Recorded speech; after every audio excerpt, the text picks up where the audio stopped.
às 19 horas e 57 minutos. Renata Lopretti chamando minha atenção para este momento.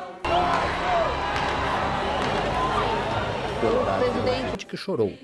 Luiz Inácio Lula da Silva, do PT, foi eleito neste domingo. Lula, nosso presidente! Estão defendendo valores conservadores e a recente melhora, como desaceleração.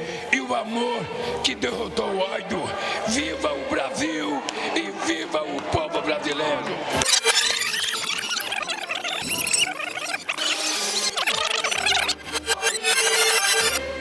Desafia o nosso peito à própria morte.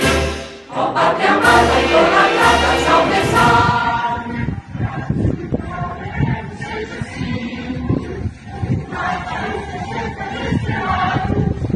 Com provas de fraude eleitoral em mãos pela Auditoria do Exército, STM, dá ao ministro Alexandre de Moraes 72 horas para explicar a manipulação jurídica do STM das eleições.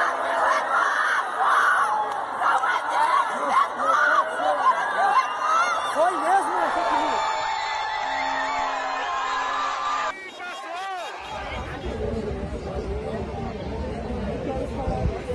Olha pra nós, general.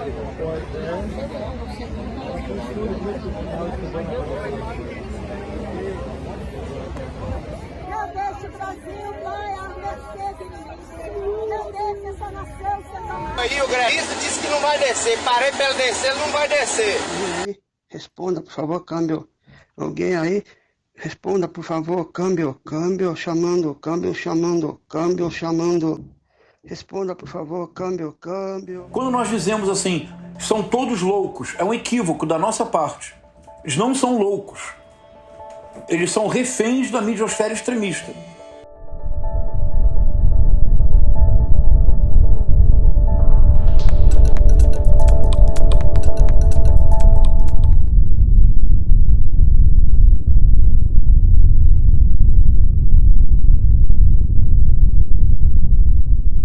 Começamos a nossa jornada em 2011, uma das primeiras e notórias ações efetivas da escalada planejada por Jair Messias Bolsonaro. Senhoras e senhores deputados, vários colegas me perguntaram há pouco. A orador na tribuna, peço silêncio ao nosso parlamentar, por favor. Vou ter quantos votos? Não sei. Se tiver meia dúzia, já será um grande sucesso. Mas se eu puder colaborar com esse meia dúzia para que haja um segundo turno, eu ficarei muito feliz. João César de Castro Rocha, em seu livro Bolsonarismo, da Guerra Cultural ao Terrorismo Doméstico, chama atenção para o conceito de guerra cultural e retórica do ódio.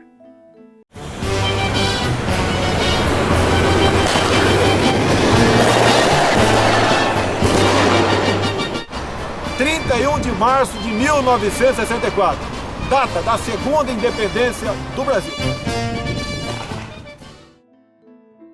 Deus, pátria e família. Além de ser um lema que remonta aos integralistas brasileiros e outros movimentos fascistas pelo mundo, representa, em poucas palavras, o motor dessa guerra cultural. A sensação de perigo iminente contra os valores conservadores e o consumo desenfreado de informações falsas e teorias conspiratórias foi o que ajudou a extrema-direita a ganhar espaço e credibilidade. São 180 itens. O kit gay não foi sepultado ainda. Dilma Rousseff, pare de mentir. Se gosta de homossexual, assuma. Se o teu negócio é um amor como homossexual, assuma. Mas não deixe que essa covardia entre nas escolas do primeiro grau.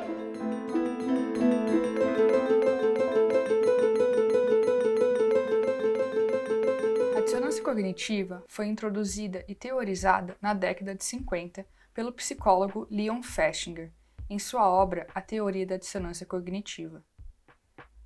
Trata-se do estado de tensão que entramos e a estranha sensação de desconforto que sentimos quando nossas crenças ou ações entram em conflito com a realidade. É como um incômodo gerado pela discordância entre o que pensamos, sentimos e fazemos. O termo cognição será abordado ao longo dessa jornada como todo conhecimento, opinião ou crença sobre o ambiente, sobre nós mesmos ou sobre nossos comportamentos. O exemplo clássico de Festinger é o do fumante, uma pessoa que fuma e sabe de todos os malefícios do tabagismo, mas ainda decide continuar fumando. Aqui há o conflito entre duas cognições: a que toma a decisão de fumar, mesmo sabendo que o tabagismo é prejudicial à saúde, e a outra cognição, que prioriza o prazer e vício, mesmo ciente dos riscos. Diante desse desconforto, a pessoa pode recorrer a ambientes acolhedores, que concordem e reafirmem sua decisão. O exemplo do fumante é apenas um recorte que pode ser replicado e remontado para diversos outros cenários desses conflitos de cognição. E é aí que a história começa a ficar interessante. Alguns autores exploraram essas nuances da dissonância cognitiva, identificando padrões comuns diante do conflito entre nossas crenças. Festinger, por exemplo, identifica 3 formas de reduzir essa dissonância: substituir uma das crenças em conflito, buscar novas informações para harmonizar as ideias, ignorar ou desvalorizar as crenças conflitantes. Quase como uma equação física, quanto maior o impacto de uma divergência, maior será a busca para eliminá-la.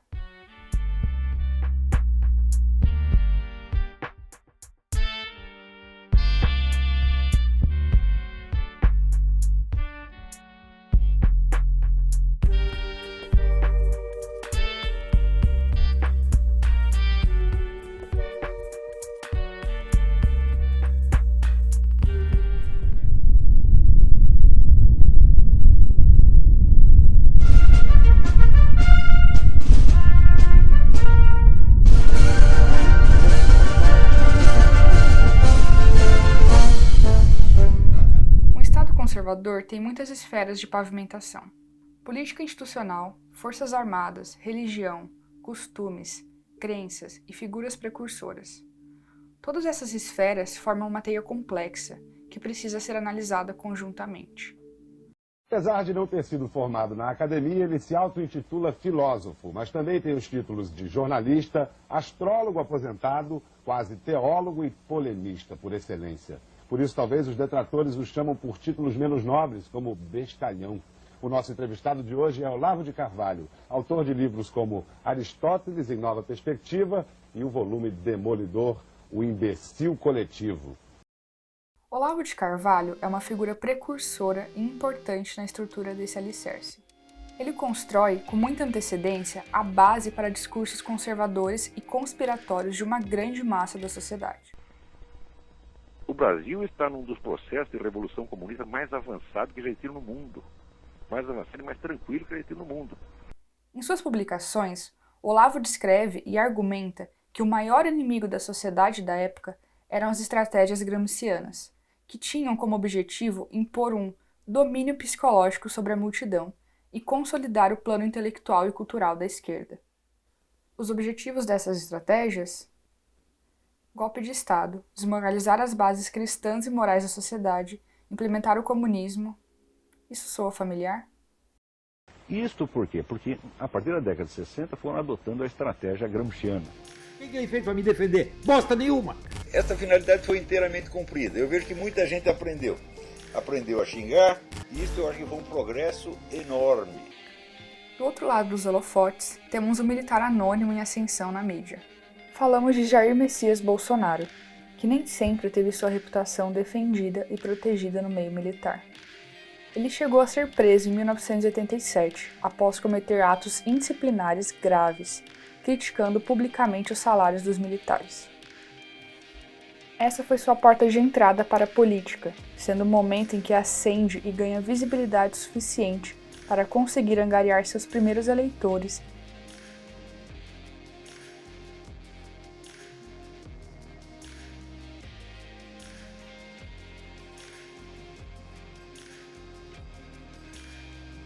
A jornada para a presidência foi mais longa e contou com o amadurecimento de seus filhos para apoiá-lo. Em especial, Carlos Bolsonaro, principal responsável pela gestão das redes sociais do pai.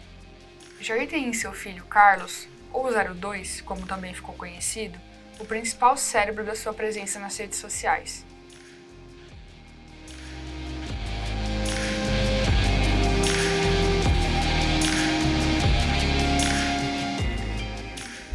A racionalidade perde seu espaço e o outro, o discordante, é construído para ser visto como um inimigo. A forte presença nas redes sociais permite que Bolsonaro e sua família propaguem um conjunto de ideias e informações que sustentam a estratégia da guerra cultural e, dia a dia, as pautas da extrema-direita foram sendo estruturadas e as rachaduras dos alicerces sendo consertadas. João César elenca 3 importantes movimentos que fundamentaram também essa jornada bolsonarista.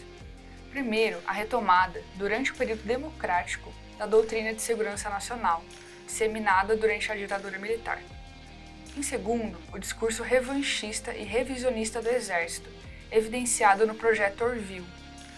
E em terceiro, a retórica do ódio de Olavo de Carvalho. Esses 3 pilares formam a base da guerra cultural em curso no país, uma estratégia que reverbera em diferentes esferas da sociedade brasileira. Vamos fazer o Brasil para as maiorias! As minorias têm que se englobar as maiorias! A lei deve existir para defender as maiorias!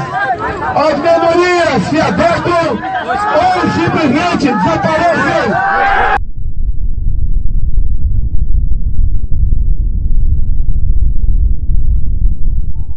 Um algoritmo consiste em uma sequência estruturada de passos ou instruções que são dadas para um programa de computador realizar uma determinada tarefa. Em outras palavras, os algoritmos são, de certa forma, como receitas para computadores. Eles fornecem instruções precisas para resolver problemas ou realizar tarefas específicas, usando uma linguagem clara e direta para sua compreensão e execução.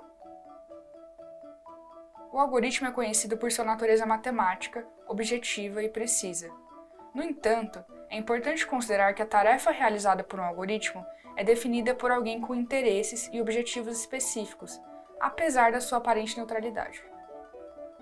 Ao considerarmos a enorme quantidade de informações que entregamos ao usar serviços digitais, desde interações em redes sociais até nossas escolhas de compra e preferências de localização, os algoritmos parecem construir uma representação virtual de nós mesmos, uma espécie de persona digital moldada por esse vasto oceano de dados. Isoladamente, no contexto geral, esses dados individuais não geram muito valor em si. Porém, ao ter esses dados em larga escala, podendo olhar um bairro, uma cidade, um país ou continente, isso se torna uma ferramenta muito poderosa e, em muitos casos, monetizável. Os algoritmos nos fornecem informações úteis e interessantes, tornando muitas vezes nossa vida mais conveniente. No entanto, isso vem acompanhado de constante vigilância e categorização, um fenômeno conhecido como capitalismo de vigilância. Quando realizamos uma pesquisa no Google, por exemplo, o conteúdo exibido pode variar de pessoa para pessoa. Isso ocorre devido às preferências individuais, aos interesses específicos e às pesquisas anteriores de cada usuário, influenciando as sugestões de buscas e as respostas. Essa dinâmica é parte do que chamamos de ciclo de antecipação. Ao lado do ciclo de antecipação, existe outro fenômeno nessa dinâmica, a criação de públicos calculados. Por meio da coleta extensiva de dados dos usuários e da classificação em grupos, é possível prever quem é a pessoa e a qual grupo ela pertence nesse oceano digital, com base em suas interações, pesquisas e comportamentos. Isso leva à formação de bolhas. Essas bolhas são criadas e compostas por indivíduos com interesses, formas de pensamento e valores similares, isolando-se uns dos outros e do cenário mais amplo da sociedade. Gradualmente, o algoritmo passa a exibir apenas conteúdos dentro desse mesmo espectro. Assuntos ou pessoas com os quais você discorda simplesmente deixam de aparecer. Isso faz com que você se una a outros que compartilham visões similares e deixe de se expor a pensamentos divergentes. Em resumo, o algoritmo cria uma bolha ao seu redor, moldando o conteúdo que você consome e limitando sua exposição a diferentes realidades. Existe ainda um mecanismo que chamamos de viés cognitivo ou viés de confirmação. Estes mecanismos são desvios comuns da racionalidade ou da objetividade na interpretação de uma informação. De forma prática, nossa mente distorce a realidade de acordo com o que for menos desconfortável para nós, baseando-se em crenças, preconceitos e opiniões, às vezes deixando de lado o racional. Esse fenômeno existe muito antes da internet ser criada, mais se expande e ganha novos contornos a partir da dinâmica das redes.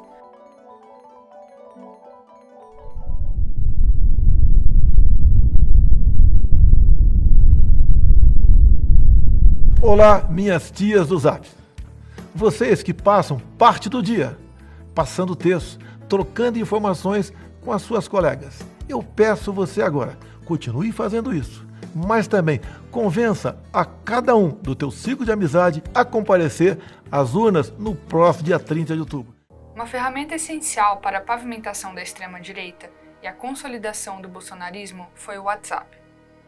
Como destacamos, as redes sociais foram decisivas para consolidar os discursos e criar o cenário acolhedor que seus apoiadores buscavam para alavancarem seus ideais e opiniões, fugindo do desconforto da dissonância cognitiva.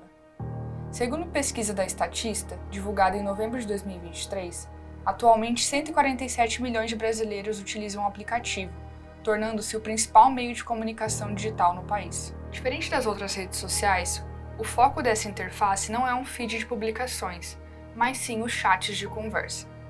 A rede funciona no âmbito privado e conta com criptografia de ponta a ponta, que impede ou ao menos dificulta a interceptação de mensagens. O que vem como recurso de segurança serve também como lugar fértil para o compartilhamento de desinformações, teorias da conspiração e fake news. Tudo isso sem a possibilidade de análise desse conteúdo, sem investigação, sem compromisso com a verdade. Apenas relembrando o tamanho do problema, são 147 milhões de pessoas.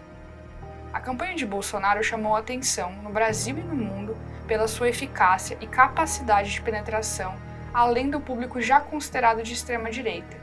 58 milhões de eleitores votaram em Bolsonaro em 2018.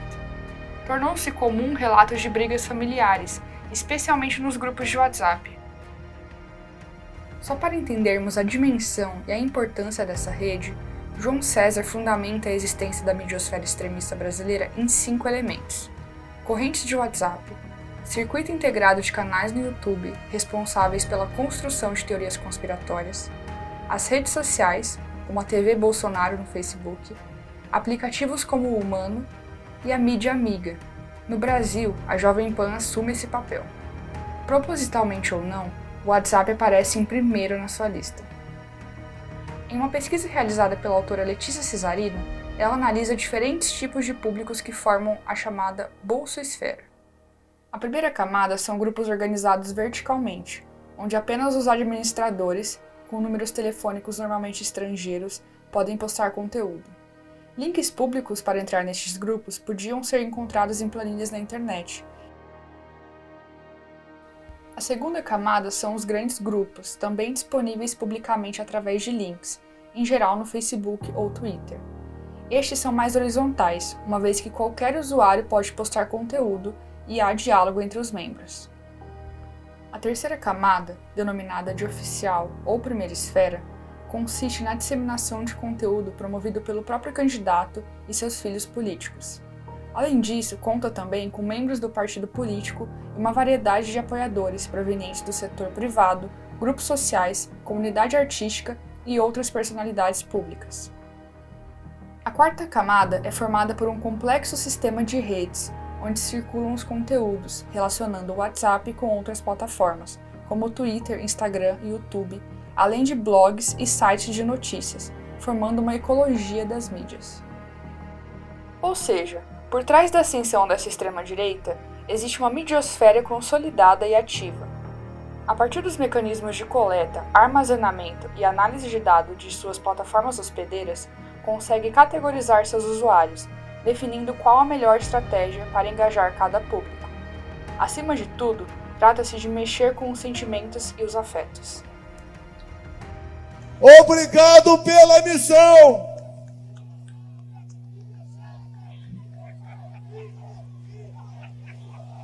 Imbrochável, imbrochável, imbrochável.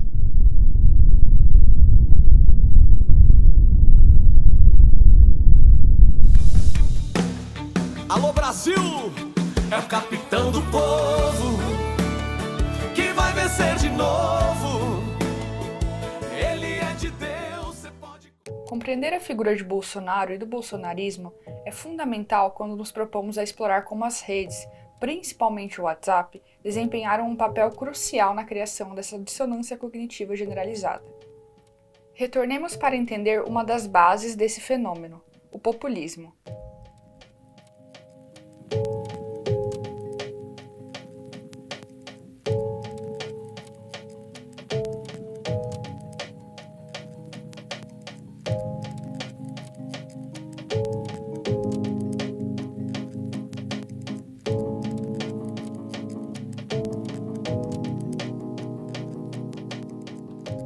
A lógica de amigo versus inimigo, que é uma conhecida tática de guerra, é essencial para entendermos como funciona o populismo.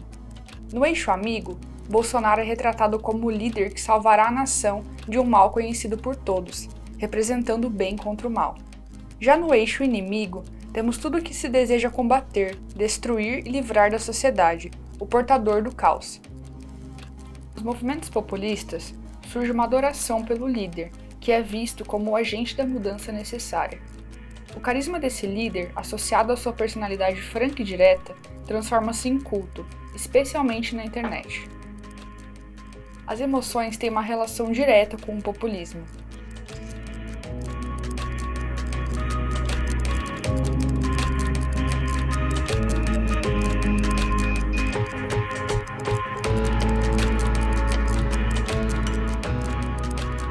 Chantal Mouffe destaca que a política não é tanto sobre razão e objetividade, mas sobre emoções e sentimentos humanos. No contexto populista, os líderes mobilizam as pessoas por meio de apelos emocionais, estéticos e morais, positivos ou negativos.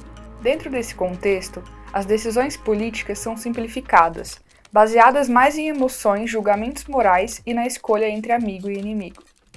O carisma do líder é parte fundamental desse apelo às emoções e sentimentos. A lógica, a verdade e a ciência têm pouca importância. Uma grande dissonância cognitiva domina a sociedade, com bolhas formadas para todos os lados. Estamos imersos numa realidade paralela sem fim, com emoções à flor da pele, um clima de Copa do Mundo, uma guerra contra um inimigo imaginário construído. Essa intersecção entre o populismo digital e a manipulação de afetos criou uma narrativa complexa que permeia a sociedade brasileira contemporânea. Os efeitos disso e as consequências no presente e no futuro da construção cognitiva e intelectual do nosso país ainda são uma incógnita.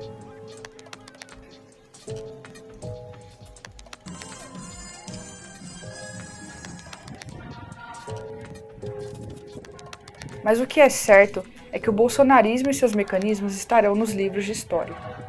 O que não podemos é deixar cair no esquecimento.